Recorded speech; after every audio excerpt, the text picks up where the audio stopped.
You could actually make a case that wing back is the most stacked position in the entire field when it comes to picking the best in a certain position. I just run through a list of some of the names here, and it's fairly insane.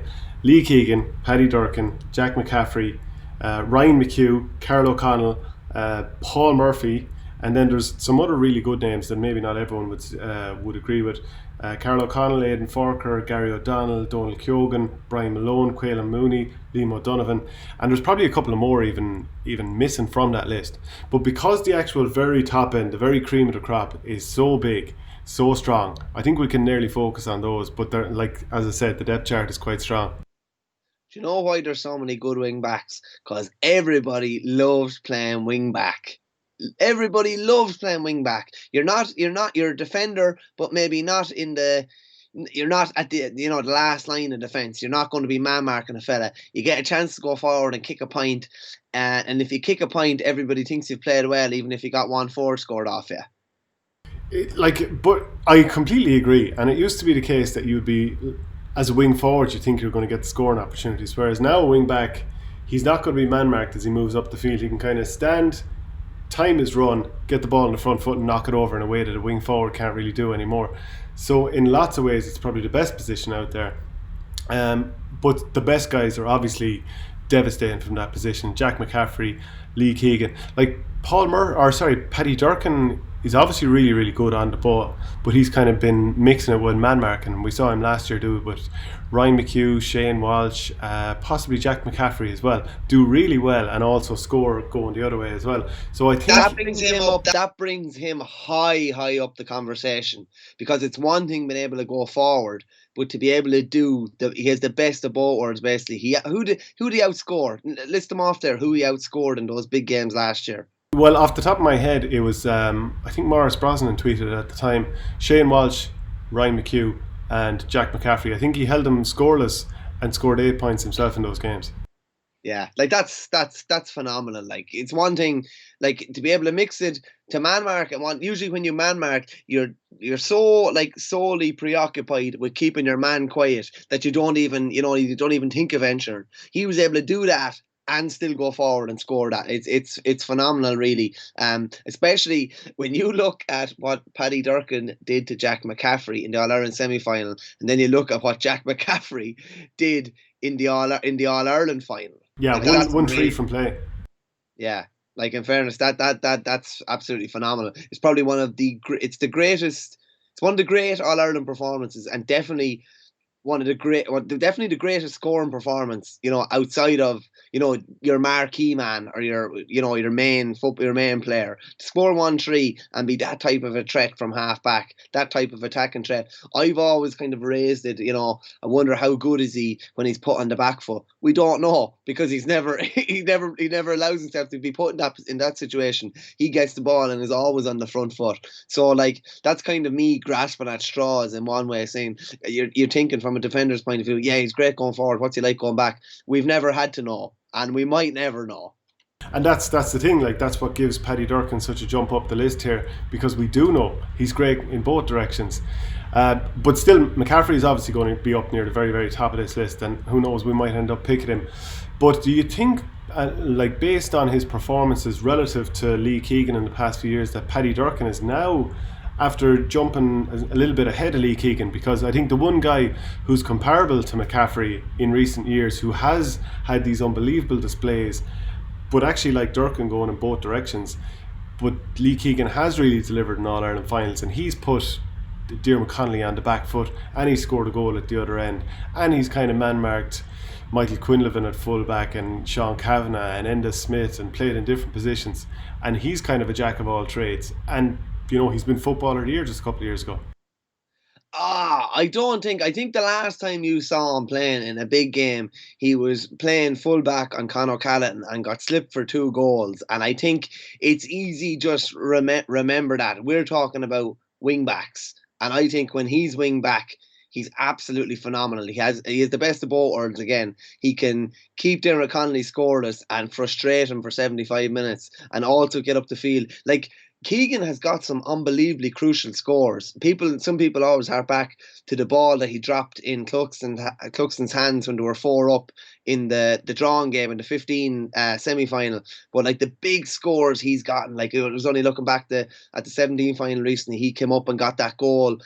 He's got some massive scores. He's invariably delivered a huge performance in finals. So like Paddy Durcan has done unbelievably well recently, but Jesus, Keegan's body of work over the last decade is absolutely phenomenal. In the really, really important games when you want your best player to stand up, he is nearly always stood up. And I wouldn't like to be clouded by him being slipped in a position that's not particularly familiar to him last year in the semi-final. But like I'm saying, in the grand scheme of things, he's actually been unbelievable, and especially in wing back when he's been allowed to play there in his preferred position when he's allowed to get forward. But because if we just go on the recency stuff, because we're talking about the best right now, has Paddy Durcan actually slipped him just at the moment? While we can still rate Keegan as obviously in the top 2 or 3 here, maybe definitely in the top 5, has his own teammate jumped ahead of him in this particular ranking? I don't think so. I don't think so. I don't think so. I tend to try and look at it over maybe more than over just a couple of games or just one season. You know, hopefully we'll find out in 2020 or 2021. Durcan's been there about 5 years at this stage. He's not a noob. No, he's not new, but like you wouldn't have even contemplated saying that he was better than Keegan or playing better than Keegan up until last year.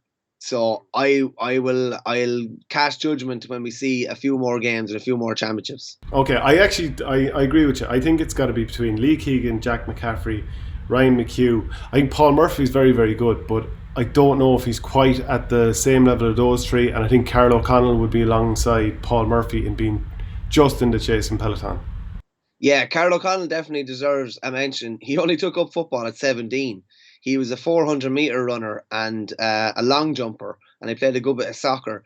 And he was coaxed out by one of his mates to go out and play with Emmyvale, and has turned into an all-star. Like, imagine that, 17-year-old, never played football before, and turns into an all-star footballer. And it was funny, I was chatting to him recently enough, and he was just saying, managers and everyone he's with, and even players, they know that there's certain things he can't do, but they know that there's things that he can do unbelievably well. So they just always try to accentuate the positives and play it to his style, which is he's unbelievably quick. He's brilliant at coming off the shoulder. He actually scored a goal 30 seconds into his championship debut, which is fairly remarkable in itself. He's just below, I would say. Paul Murphy, after 2014, I think we were expecting him to kick on a bit. Don't get me wrong, he's been very good, but we probably just expected a bit more. Maybe our expectations were a bit high. But the likes of McCaffrey, Keegan, Durcan have been consistently brilliant for far longer. I think it'd be narrowing it down to those three. And just someone that you briefly mentioned, Brian Malone has over 150 competitive appearances with Wexford. It's there since 2006. Definitely deserves a mention as well. But I don't think he or many others will come into that final shake-up. I think you're talking about the elite of the elite. Are you having Carl O'Connell in this top 3 ahead of Ryan McHugh? Because I'm not having that. Top 4, my apologies. Top 4, Ryan McHugh, Paddy Durcan, Lee Keegan and Jack McCaffrey. No, Carl O'Connell would just be below them. Okay, so Ryan McHugh, let's talk about him. He has been unbelievable for Donegal since, I think he pretty much made his debut the year after they won the All-Ireland in 2012, so he's there since then. Obviously brilliant in 2014, was a huge part of upsetting Dublin that time. And just watching him on the ball, it's basically the Ryan McHugh and Michael Murphy show. When they get the ball, you know that Donegal are going to be doing something going forward. That was remember they played Kerry in that epic 120 apiece Super 8 game in Croke Park. Like, it was that's when you said that. That's literally what came to my head. I think McHugh kicked 4 points that day. He was absolutely unreal, and again, he offers that threat that not many can, like that, coming forward from wing back. I think these 3 players, McCaffrey, Lee Keegan and Ryan McHugh, if you are the opposition, you are planning to stop a wing back. Yeah, 100%, yeah, and that's like, Sure, that's mad. That's mad in itself. You wouldn't have thought. Like, one of the big narratives going into the All Ireland replay was, who are Kerry going to get to man mark Jack McCaffrey? Who are they going to get to stop him? Now he went off at half time, didn't he, with a hamstring that day. So they didn't have to stop him per se as much the second day. But that's how good he is. McHugh just so dynamic as well. Like, he's had to deal with a fair bit of harsh kind of treatment as well. Like, he's a really, really light frame, and teams kind of target him. Remember, there was a stage there he got a lot of really bad concussions for a while, had to take a time out of the game. But when he's on, yeah, he's a serious weapon. And like, we'll talk about, I have a fair idea. Like, I probably will stump for McCaffrey, but like, if McHugh was playing for Dublin, would he be doing the same things? He probably would be, because he's not going to be getting that treat. Like, Jack McCaffrey gets a fair bit of treatment now when Dublin play. People target him. McHugh would get, as I always say, you're further down the kind of totem pole, if you know what I mean. You're not the first one that's targeted, whereas when you're playing with Dublin, but whereas now McHugh is the first one that's targeted when he plays with Donegal. So teams are often able to, as Ger Canning said, they're often able to stymie him or stifle him. But yeah, it's definitely between those three. And a very close run thing now. Yeah, close run thing. Yeah, because they're all leaders. I mean, that's the conundrum here. I would say of the three, probably, I think Ryan McHugh would probably be the silkiest. They can all pick a score. I think he might be the best point scorer, the most natural looking point scorer. Obviously started off as a forward. I think Lee Keegan will barrel his way through your defence, and like, he's good for a goal, especially when it's needed, and he can do the man marking jobs. Jack McCaffrey, if there's a gap, he goes, and it pretty much means there's a goal on all the time. And he, if he's isolated 1-on-1 against the guy who can't keep with him, which basically means almost everybody, I think Dublin are in business, especially as the game wears on and he doesn't slow down and other teams do. This is a tough one. This is very, very tough one, because we always think, how would the other guys do if they were in that Dublin team, as you just mentioned? Imagine Keegan in that Dublin team. Should be unbelievable. As you say, Keegan invariably just always finds a way. He finds a way to get the job done. He usually does. Like, even that time, all those times with Connolly, like, Connolly hardly got a sniff off him. Hardly got a sniff. And if anything, it was him having the impact at the other end. You're right, though. McHugh would be the silkiest.